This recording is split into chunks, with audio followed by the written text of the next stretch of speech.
अस्सलाम वालेकुम दोस्तों, न्यूजीलैंड के साथ एक और बड़ी ज्यादती।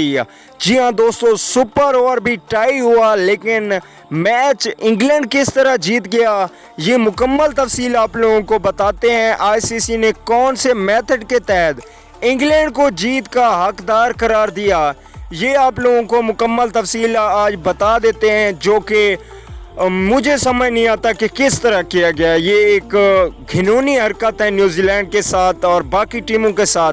चलिए तफसील आप लोगों को बता देते हैं। उससे पहले अगर चैनल को सब्सक्राइब नहीं किया तो जल्दी से चैनल को सब्सक्राइब करके साथ में लगे बेल के आइकन को ज़रूर प्रेस कर दें ताकि मेरी आने वाली तमाम तर लेटेस्ट न्यूज़ की नोटिफिकेशन आपको वक्त पर और बिल्कुल फ्री में मिलती रहें।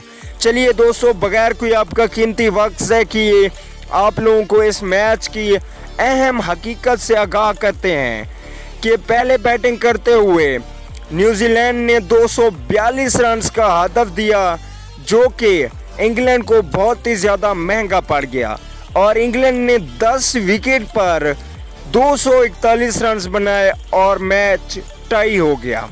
ठीक है दोस्तों, मैच टाई हो गया। उसके बाद सुपर ओवर कराया गया जिसमें टिम बोल्ट ने ओवर कराया और स्टोक्स और बटलर ने सामना किया, फिर भी 16 रन का हदफ दिया। उसके बाद न्यूजीलैंड ने बैटिंग की और न्यूजीलैंड ने भी वही 15 रन बनाए और उनका भी 16 का टारगेट बनता था और इस तरह से फिर भी मैच टाई हो गया। जब दूसरी बार मैच टाई हुआ सुपर ओवर में, आईसीसी का हक बनता था कि दोबारा सुपर ओवर कराना चाहिए था, लेकिन आईसीसी ने बोला कि एक छक्का ज़्यादा है बाउंड्रीज के लिहाज से इंग्लैंड का, तो इंग्लैंड को मैच दे दो भाई। वाह क्या तरीक़ाकार है, हमें तो समझ नहीं आई यार।